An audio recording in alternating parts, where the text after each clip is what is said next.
friends, Heather here from the Sewing Loft, and today I have a brand new block for us to work on. It's called Spring Tulips, and it's from my Blocks to Quilt series. Not only is it perfect for using up all of those scraps that you have in your stash, but when paired together with your favorite blocks, it'll create a stunning quilt top. Let's dive in, take a look at the assembly, and get started. You can see originally that I started off with a variety of scraps. It was an assortment of yellows and different color greens. And what I especially loved about this block was that I used a low volume background. But this time I'm taking my inspiration from somewhere else. Instead, I'm going to use this fun print from Deborah Fisher's collection, Hot House. I especially love this little heart detail that she has in the center and think it's going to be really fun in a quilt.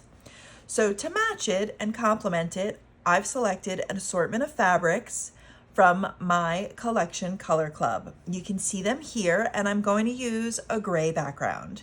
So let me get them all sliced up, and then I'll meet you back here at the machine and we will start the assembly. Okay, we're going to get started working on the bottom leaf and stem unit. You see here that I've already got my fabrics cut, and the first thing that we're going to do is create these features. So you're going to do that with half square triangles. You're just going to place your squares in opposite corners and then stitch from corner to corner. All right, once you have it stitched, give it a good press, trim away your 1/4 of an inch, and then turn it per the instructions on the pattern. And then you're going to repeat it for the other side, right? So you're just going to do 2 of these, and then we'll be able to put them together. It's important to note your placement. You can see here that I already have my one side trimmed and pressed, and I am simply applying my squares in the opposite corners. This way, when I trim and press it again, they will match in the center. So be really careful on your placement and make sure that you're doing it properly so you don't have any issues once you're finished. With our pieces stitched and pressed, it's all about the assembly. This way we can have a finished bottom portion of our block. So you can see here that I'm just kind of mapping out where each one is going to go, making it really easy to stitch everything together in the right position.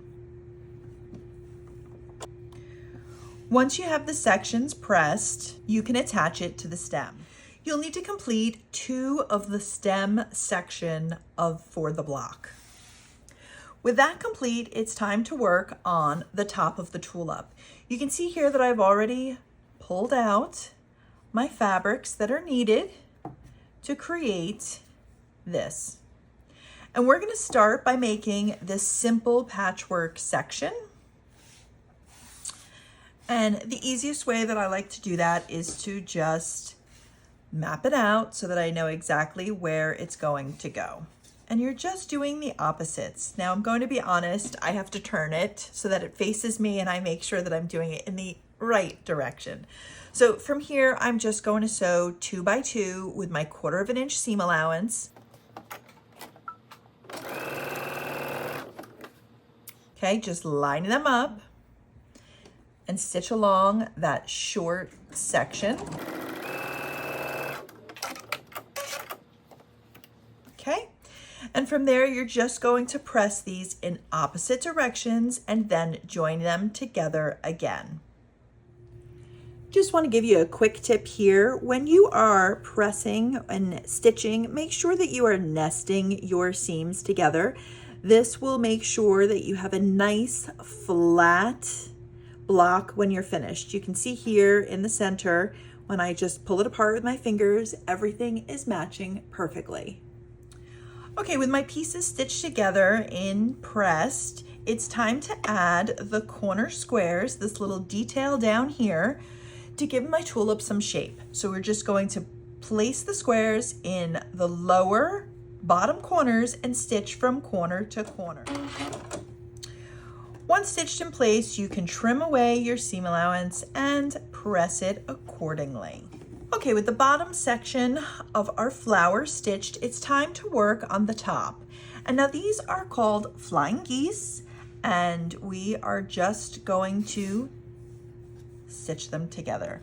So one of the methods that you can use for flying geese, especially if you're doing this with scraps, is stitching your squares from corner to corner, just like we did, trimming it away, and then folding it over, pressing it, and then doing the same in the opposite corner.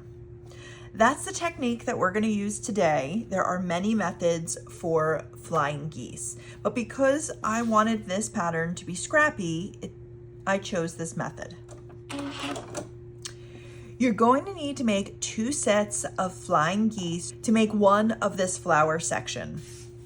So I like to do the 2 together, trim it away, press it, because pressing is really important once we put everything together and have everything lay flat. All of the pressing directions are included in the block instructions. And remember, you can find the block at thesewingloft.com. It's part of the Blocks to Quilt series, so you can add this to your library at any time.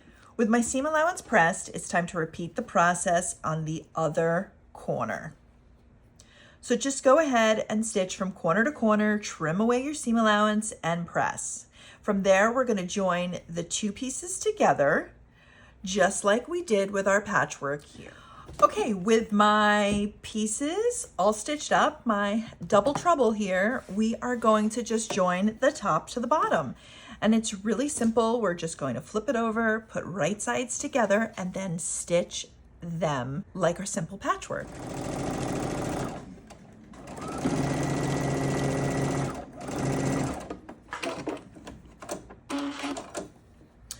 You want to press that and repeat it for the other side.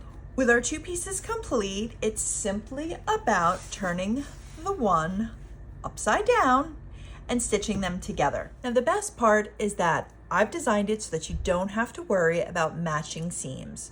So just make sure that you have everything squared up and stitch it together.